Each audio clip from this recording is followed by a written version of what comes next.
Hello, Faith Family. We are gearing up for our 2023 Missions Conference. If you've never been to this or you're unsure about what it entails, let me just encourage you to mark this on your calendar. We get involved with 4 other churches in our association, and we share missionaries. Along with that, Missions Conference kind of marks the time where we gear up for our Faith Promise missions. Now, maybe you don't know what Faith Promise Missions is if you're new around here, or maybe you've just never had it explained to you. Faith Promise Missions is an opportunity.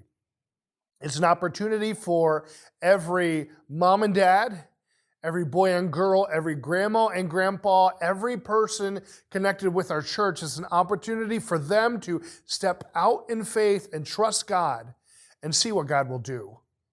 Whether you're a grown-up or a boy and girl or a teenager, this is an incredible opportunity for you to wait and see what God will do and to trust Him. Secondly, Faith Promise Missions is a program. This is our system at our church for how we support the missions work of those called to full-time missionary service. Instead of having a budget line item for missions, our church has a Faith Promise system.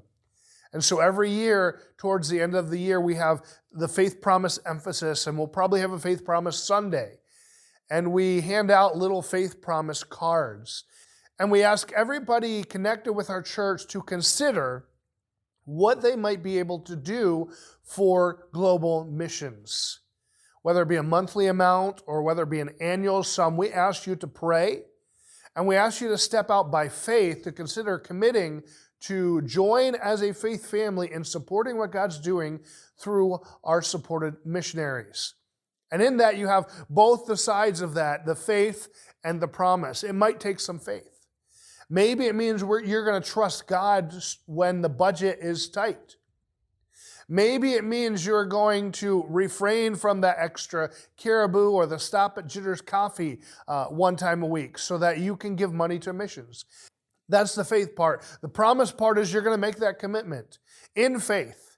And God calls us to live by faith and to walk by faith. And so we are asking you even now to consider praying with yourself, with your spouse, with your family, and ask yourself, what can I do?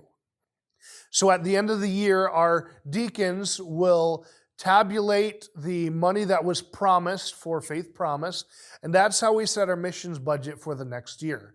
It's totally an act of faith that we are trusting God to bring the money in, and it's totally a promise in which our people are promising that this is what I think I can do. And it's an opportunity, as I mentioned, for everyone in our church to make a commitment, to step out by faith, and to trust God to see what He will do.